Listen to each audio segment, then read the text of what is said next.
দর্শক, এই মুহূর্তে রাজধানীর যাত্রাবাড়িতে আছেন আমাদের সহকর্মী মাহমুদুল হাসান এবং তার কাছ থেকে জেনে নিতে চাইবো, মাহমুদ, এখন যাত্রাবাড়ির পরিস্থিতি আপনি যেখানে আছেন সেখানে কি দেখছেন?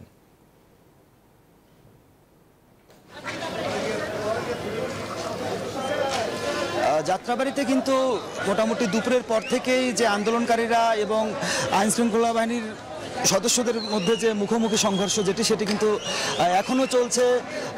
যে সড়কটিতে আমরা এই মুহূর্তে রয়েছি এটি হচ্ছে যে যাত্রাবাড়ি থেকে চিটাগাং রোডের দিকে যাবার যে সড়কটি, সেই সড়কের এক পার্শ্ব কিন্তু পুরোপুরি বন্ধ করে দিয়েছে আন্দোলনকারীরা এবং রাস্তায় টায়ার জ্বালিয়ে তারা হচ্ছে যে বিপরীত পাশে অবস্থান নিয়েছে এবং এর অন্য পাশে রয়েছে আইনশৃঙ্খলা বাহিনী এবং হচ্ছে যে আমরা দেখতে পাচ্ছি যে ককটেল বিস্ফোরণের এক ধরনের কিন্তু শব্দ পাচ্ছি আমরা।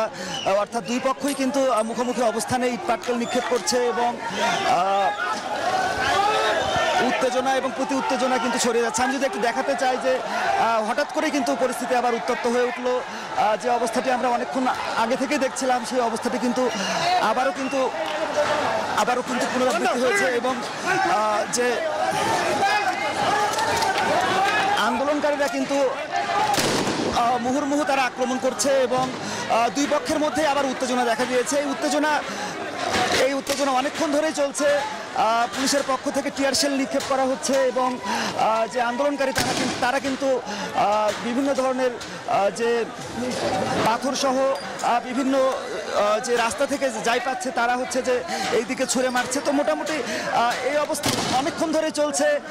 টিয়ার গ্যাস নিক্ষেপ এবং পাল্টা যে উত্তেজনা সেটি চলছে এবং এই মুহূর্তে কিন্তু আমরা দেখতে পাচ্ছি যে আন্দোলনকারীরা বেশ সামনে এগিয়ে এসেছেন তারা এবং তাদেরকে প্রতিহত করতে কিন্তু যে যারা রয়েছে এখানকার স্থানীয় নেতৃবৃন্দ তারাও কিন্তু এখানে অবস্থান নিচ্ছেন। সব মিলে কিন্তু রণক্ষেত্রে পরিণত হয়ে গেল জায়গাটি এবং যে আন্দোলনকারী শিক্ষার্থী যারা তারা বিভিন্ন জায়গা থেকে ঢিল ছুটছেন। যে ফ্লাইওভারটি রয়েছে তার উপর থেকেও কিন্তু অনেকেই ইট পাটকেল নিক্ষেপ করছেন, তাতেও কিন্তু বেশ কয়েকজন আহত হয়েছে আমরা দেখেছি। কিন্তু আইন শৃঙ্খলা রক্ষাকারী বাহিনীর সদস্যরা চেষ্টা করছেন আন্দোলনকারীদেরকে নিবৃত করার জন্য, কিন্তু সেই পরিস্থিতি কিন্তু আসলে নেই।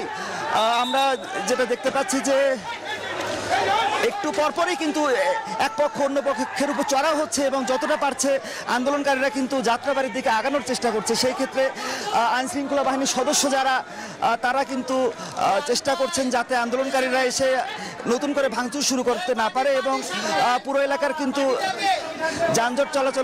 যানবাহন চলাচলও কিন্তু বন্ধ হয়ে গেছে এবং যে উত্তেজনা তাতে অনেকেই আহত হয়েছে এবং আমরা দেখেছি যে এক পক্ষ যখন অন্য পক্ষের উপরে অগ্রসর হচ্ছে তখন কিন্তু বিপরীত পক্ষ থেকেও চেষ্টা করা হচ্ছে তাদেরকে নিবৃত করার। এবং যে বিষয়টি এখানে সমস্যা হয়ে দাঁড়িয়েছে, এই ফ্লাইওভারটি থাকার কারণে কিন্তু উপর থেকেও অনেকেই ঢিল ছুড়ছেন এবং স্থানীয়দের মাঝেও এক ধরনের আতঙ্ক বিরাজ করছে। সবাই মোটামুটি ফাঁকাই হয়ে গেছে জায়গাটি বলা চলে।